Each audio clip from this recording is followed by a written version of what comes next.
A very good morning, students. Welcome to the class. We are doing chapter number 2 in your history book, that is Socialism in Europe and Russian Revolution.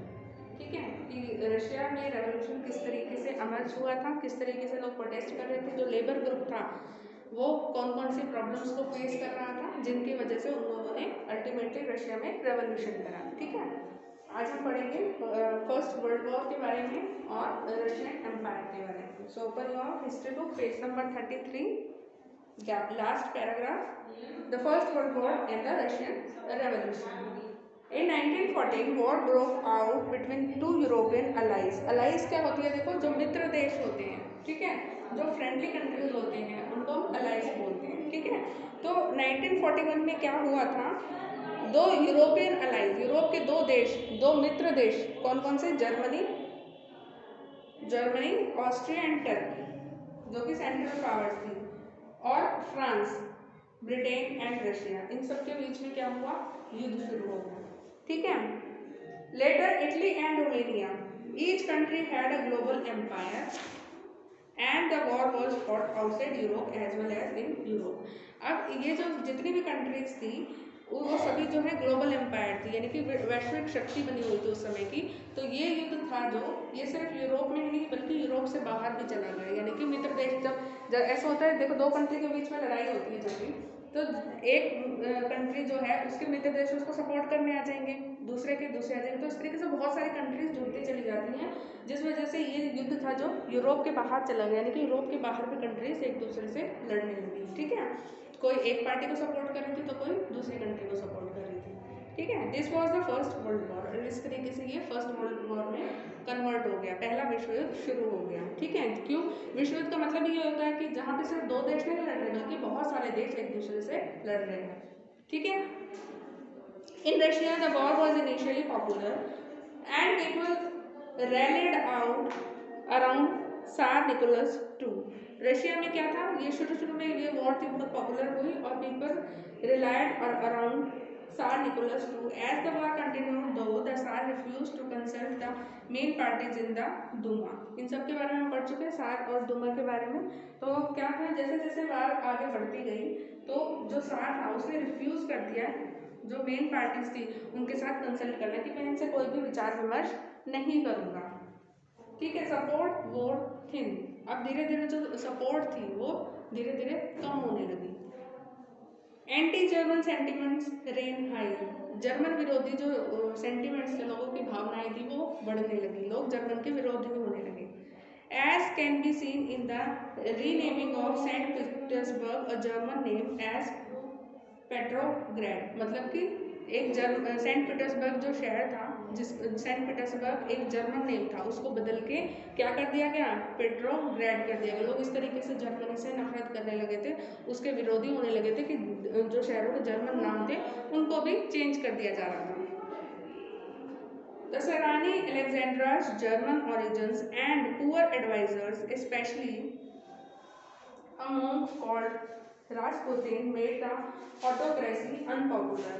देखो जो Alexander German origins थे और जो poor advisers थे, specially a monk called Rasputin, made the autocracy unpopular. इन लोगों ने मिलकर क्या कर दिया, ऑटोक्रेसी को, ऑटोक्रेसी क्या होती है, जहाँ एक ही पर्सन अपना जो है रूल करता है, लोगों को तानाशाह राज जिसको हम बोलते हैं उसको हम ऑटोक्रेसी बोलते हैं। तो उसको अनपॉपुलर करना शुरू कर दिया कि ये चीज़ें सही नहीं है, तानाशाही नहीं होनी चाहिए। ठीक है, the first world war on the eastern front deferred from that on the western front. दो फ्रंट बन गए, एक ईस्टर्न फ्रंट युद्ध का और एक वेस्टर्न फ्रंट। तो वेस्टर्न फ्रंट पे जिस तरीके से विश्व युद्ध चल रहा था, ईस्टर्न फ्रंट पे बिल्कुल ही डिफरेंट था। In the west armies fought from trenches stretched along eastern France. देखो वेस्ट में क्या हो रहा था, जो आर्मीज थी, जो सेनाएं थी, वो ट्रेंचेस पे लड़ रही थी along the eastern France, France के ईस्टर्न पार्ट में। In the east, armies moved a good deal and fought battles, leaving large casualties। यहाँ पे क्या हो रहा था, यहाँ पे बहुत अच्छी एक लड़ाई चल रही थी और बहुत ज़्यादा खून खराबा हो रहा था, मतलब बहुत लार्ज स्केल पे जो है युद्ध लड़ा जा रहा था। Living a large casualties, casualties का मतलब होता है कि बहुत ज़्यादा लोग हताहत हो रहे थे, मर रहे थे। ठीक है, उसको हम कैजुअलिटीज बोलते हैं। Defeats were shocking and demoralising. जो हार हो रही थी, यानी कि जो देश हार रहे थे वो बहुत शॉकिंग थे, मतलब लोगों को लग रहा था ये देश जीतेंगे, लेकिन हार उन देशों की हो रही थी कि लोग शॉक्ड थे और बहुत ही डीमोरलाइज हो रहे थे, क्योंकि उनका मोरल बहुत डाउन हो रहा था। Russia's आर्मीज lost बैटली in Germany. Russia की आर्मी जो है जर्मनी में बुरी तरीके से हार गई। And Austria between 1914 and 1916। और ऑस्ट्रिया में भी जर्मनी रशिया हार जाता है 1916 में। Clear? There were over 7 million casualties by 1917। अब ये जो विश्व शुरू हो गया था 1917 आते आते इसमें कम से कम 7 मिलियन लोगों की जो है मौत हो चुकी थी। As they retreated, the Russian army destroyed crops and buildings to prevent the enemy from being able to live off the land। अब जैसे जैसे ये युद्ध आगे बढ़ता जा रहा था, रशियन आर्मी ने क्या करा, क्रॉप्स को डिस्ट्रॉय करना शुरू कर दिया, फसलों को बर्बाद करना शुरू कर दिया, बिल्डिंग्स को तोड़ना शुरू कर दिया, ताकि जो एनिमी है, prevent the enemy from being able to live off the land, उनको ज़मीन पे रहने में मतलब बहुत परेशानी हो, ताकि वो ज़मीन पे रह ही ना पाए, इसलिए उन्होंने जो है वहाँ पे बिल्डिंगें भी तोड़नी शुरू कर दी, और उनको खाना ना मिले इसलिए अनाज को भी बर्बाद करना शुरू कर दिया। ठीक है? The destruction of crops and building led to over 3 million refugees in Russia. अब जो ये बिल्डिंग्स टूट रही थी और जो क्रॉप्स बर्बाद हो रही थी, तो इससे जो रिफ्यूजी की संख्या है वो 3 मिलियन तक पहुंच गई थी रशिया में। रिफ्यूजी कौन होते हैं? रिफ्यूजी वो लोग होते हैं जिनके रहने का कोई ठिकाना नहीं होता, परमानेंट ठिकाना नहीं होता। ठीक है? उनको टेम्परेरी टेंटों में या ऐसी जगहों पे रहना पड़ता है, क्योंकि उनका घर बचा नहीं होता। अब यहाँ पे बिल्डिंग तोड़ी जा रही थी, यानी कि लोगों के घर टूट रहे थे, फसल बर्बाद हो रही थी, लोगों के पास खाने को नहीं था, तो लोग शरणार्थी का जीवन जीने के लिए मजबूर थे रशिया में। ठीक है? The destruction of crops, the situation discredited the government and the soldiers did not wish to fight such a war। अब धीरे धीरे क्या हो गया, जो सोल्जर्स थे, लोगों ने इस तरह की वार को, युद्ध को लड़ना शुरू कर दिया। युद्ध तो कैसा होता है कि आप दूसरी एनिमी कंट्री पे जो है हमला कर रहे हैं, सैनिकों के साथ युद्ध कर रहे हैं, लेकिन यहाँ तो आम लोगों के साथ युद्ध होने लगा था, फसलें बर्बाद कर रहे थे, बिल्डिंग्स को तोड़ रहे थे, घरों को तोड़ रहे थे। तो जो सेना थी उन्होंने इस तरीके के युद्ध को लड़ने से इनकार कर दिया कि हम इस तरीके का युद्ध नहीं लड़ेंगे। The war also had a severe impact on industry। Industry यानी कि उद्योगों पर भी बहुत बुरा असर पड़ा इस वॉर का। Russia's own industries were few in number। Russia की, हमने देखा था रशिया तो ऑलरेडी जो है अभी वहाँ पे इंडस्ट्रीज फ्लरिश नहीं हुई थी, तो वहाँ पे पहले ही बहुत कम इंडस्ट्रीज थी। And the country was cut off from other suppliers of industrial goods by German control of the Baltic Sea. Baltic Sea जो है, मैप में देखना कहाँ पे है बाल्टिक सी, तो जर्मनी के कंट्रोल में जो जितनी कंट्रीज थी, तो वहाँ से इंडस्ट्रियल सप्लाईज भी जो है बंद हो गई थी, क्योंकि वहाँ उसको जर्मनी कंट्रोल करता था। बाल्टिक सी से जितनी भी सप्लाईज आती थी उसको जर्मनी वहीं रोक लेता था, और जो रशिया में गुड्स की सप्लाई भी नहीं हो पा रही थी, तो इंडस्ट्रीज भी वहाँ पे धीरे धीरे ठप होने लगी थी। Industrial equipment disintegrated more rapidly in Russia than elsewhere in Europe. Industrial equipment क्या होते हैं, जितने भी औजार जो काम आते हैं इंडस्ट्रीज में, फैक्ट्रीज में, वो सबसे ज़्यादा डिसइंटीग्रेट हो रहे थे, यानी कि सबसे ज़्यादा ख़त्म हो रहे थे। कहाँ से? रशिया से, किसी भी और कंट्री के कंपैरिजन में। ठीक है?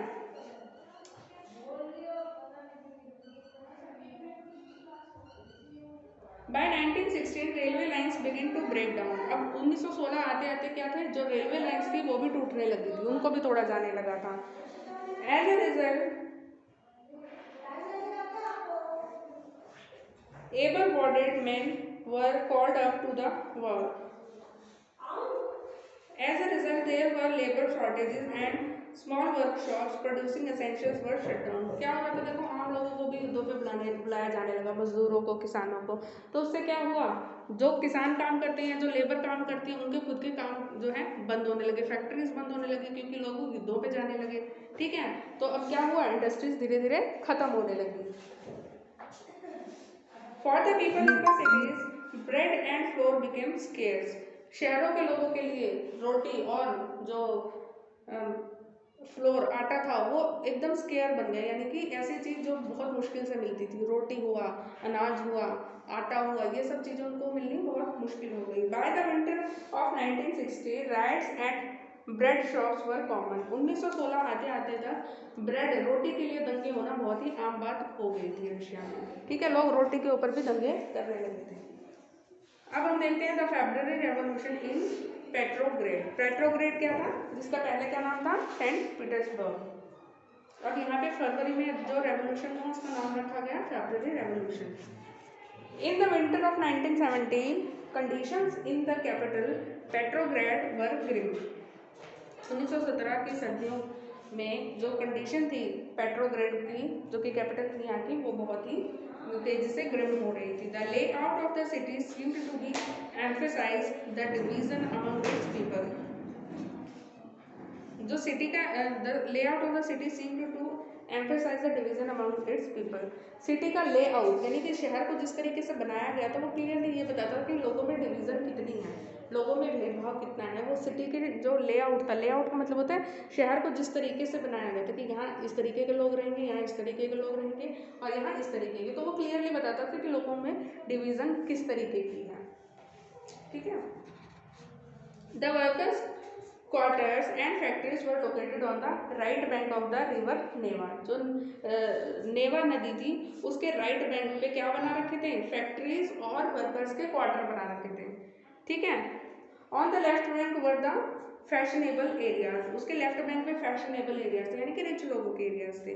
The Winter Palace and official building including the palace where the Duma met. और इसके लेफ्ट बैंक पे क्या क्या था, देखो फैशनेबल एरियाज थे, विंटर पैलेस था, ऑफिशियल जितनी भी बिल्डिंग्स थी, सरकारी कामकाज से रिलेटेड बिल्डिंग्स, जिसमें कि डूमा जहाँ पे रहता था उसकी बिल्डिंग भी यहाँ पे इंक्लूडेड थी, उनकी बिल्डिंग। ठीक है, इन फरवरी 1917 food shortages were deeply felt in the workers quarters. अब क्या हो रहा था, देखो 1917 फरवरी 1917 तक यहाँ पे क्या था, फूड शॉर्टेज जो है वर्कर्स के क्वार्टर में बहुत डीपली फील हो रही थी, यानी कि वर्कर्स के जो क्वार्टर थे वहाँ पे लोग भूखे मर रहे थे, खाना उनको नहीं मिल रहा था। The winter was very cold, there had been exceptional frost and heavy snow. बहुत ज़्यादा फ्रॉस्ट मतलब धुंध बहुत ज़्यादा हो रही थी, फॉग बहुत ज़्यादा पड़ रहा था, मतलब बहुत ज़्यादा ठंड फरवरी में यहाँ पे हो रही थी। Parliamentarians wishing to preserve elected government. अब जो वहाँ के पार्लियामेंट के लोग थे वो क्या चाहते थे, वो गवर्नमेंट को, इलेक्टेड गवर्नमेंट को बचाना चाहते थे, प्रिजर्व करना चाहते थे। वर अपोज टू द सार desire to dissolve the Duma. वो लोगों का विरोध का सामना कर रहे थे जो कि नहीं चाहते थे कि डूमा को डिसॉल्व किया जाए। On 22 February a lockout took place at a factory on the right bank. अब राइट बैंक पे एक लॉकआउट होता है, लॉकआउट क्या होता है, तालाबंदी। ठीक है, The next day, workers in 50 factories called a strike in sympathy. अगले दिन क्या होता है, 50 वर्कर उन लोगों की सिंपैथी में एक स्ट्राइक करते हैं कि in many factories women led the way to strikes. बहुत सारी फैक्ट्रीज में महिलाएं जो थी वो आगे बढ़ के इन बंद का जो है, इन स्ट्राइक्स का जो है नेतृत्व कर रही थी। This came to be called the International Women's Day. इस दिन को किस रूप में मनाया जाता है, इस दिन को क्या कहा जाने लगा, International Women's Day. Demonstrating workers crossed from the factory quarter to the center of the capital, the Nevsky Prospect। क्या था, देखो जो वर्कर्स थे वो अपनी फैक्ट्री से निकल के शहर के बीच में जाके प्रोटेस्ट कर रहे थे, डेमोन्स्ट्रेट कर रहे थे, प्रदर्शन कर रहे थे। क्लियर।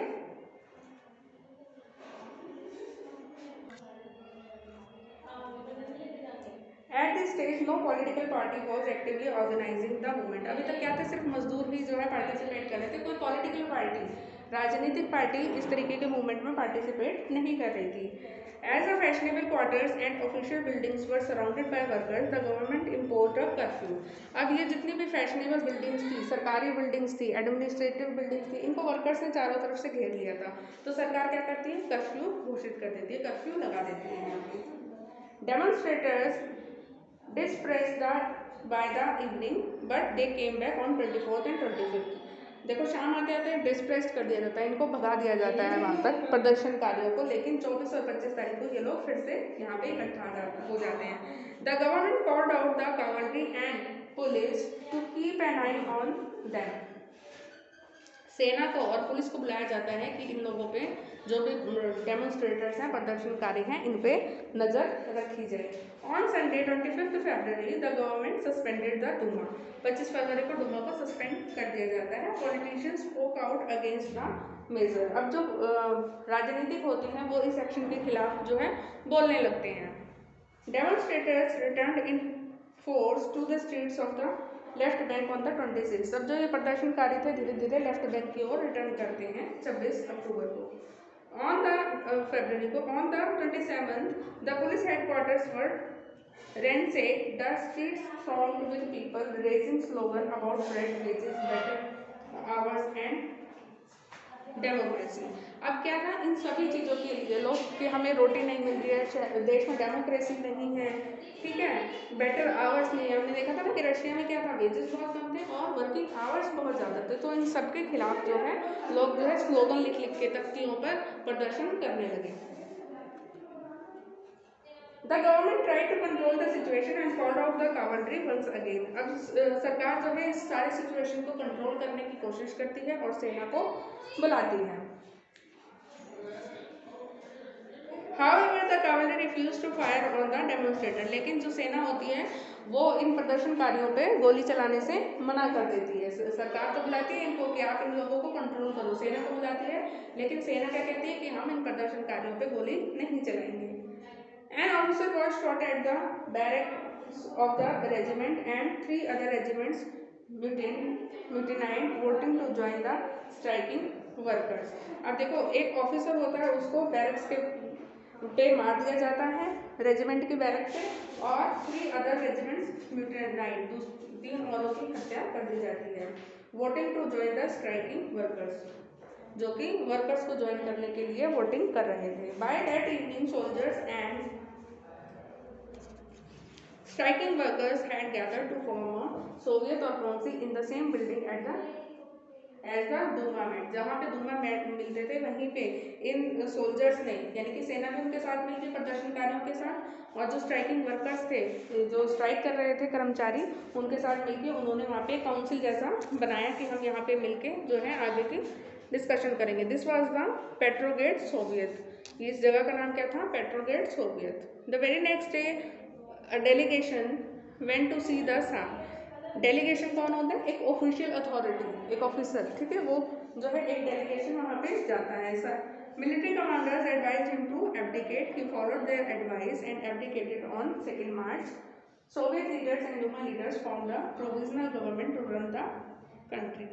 अब क्या करते हैं मिलिट्री कमांडर्स, उसको एडवाइस करते हैं कि आप जो है एब्डिकेट करेंगे, लेकिन वो क्या करता है, उनकी बात मान लेता है। उसके बाद क्या होता है, जो सरकार है उसको कौन चलाता है, Doma leaders form the provisional government. Provisional government का मतलब होता है एक परमानेंट नहीं होती, कुछ टाइम के लिए गवर्नमेंट प्रोविजनल गवर्नमेंट बनाते हैं टू रन द कंट्री, देश को चलाने के लिए, कि टेम्परेरी हम एक गवर्नमेंट बनाते हैं और देश को चलाते हैं। Russia's future would be decided by the constituent assembly. Constituent assembly क्या होती है, कॉन्स्टिट्यूएंट असेंबली पता है आप लोगों को क्या होती है? देखो कॉन्स्टिट्यूएंट असेंबली वो होती है जैसे हम पार्लियामेंट कहते हैं, पार्लियामेंट में लोग बैठते हैं, तो जो कॉन्स्टिट्यूशन को बनाते हैं, जो लोग जिन लोगों ने कॉन्स्टिट्यूशन को बनाया, उन लोगों की समिति को हम बोलते हैं constituent assembly. Clear? Elected on the basis of universal adult suffrage. जिनको किस बेस पे चुना जाएगा सरकार को? Universal adult suffrage. Universal adult suffrage क्या होता है कि जितने भी लोग अडल्ट हैं उनको वोट देने का अधिकार होगा। इस सिस्टम को हम बोलते हैं universal adult suffrage. Clear? Petrograd had led the February revolution that brought down the monarchy in February 19। Petrograd जो शहर था उसने फेब्रुअरी रेवोल्यूशन को लीड किया था, ठीक है। सबसे ज़्यादा यहाँ पे रेवोल्यूशन हुआ था, जिसने क्या था, मोनार्की को 1917 के फरवरी तक खत्म कर दिया था। मोनार्की मतलब राजा का जो सिस्टम था वो खत्म हो गया था, पार्लियामेंट्री फॉर्म ऑफ गवर्नमेंट आ गई थी, यहाँ पे यूनिवर्सल एडल्ट फ्रेंचाइजी हो गई थी, ठीक है। यूनिवर्सल एडल्ट फ्रेंचाइजी मतलब लोगों को वोट दे के अपना जो सरकार है उसको चुनने का अधिकार मिल गया था। क्लियर? अब यहाँ पे मोनार्क सिस्टम नहीं था, यानी कि राजा कोई रूल नहीं करेगा, बल्कि जो पार्लियामेंट है वो रूल करेगी। पार्लियामेंट के चुने हुए प्रतिनिधि यहाँ पे रूल करेंगे, ठीक है। ये सिस्टम यहाँ पे बनाया गया। क्लियर। आफ्टर फेब्रवरी, इसको हम नेक्स्ट क्लास में डिस्कस करेंगे कि फेब्रवरी के बाद यानी कि जो फेब्रवरी रेवोल्यूशन हुआ इसके बाद की सिचुएशन किस तरीके की थी। क्लियर।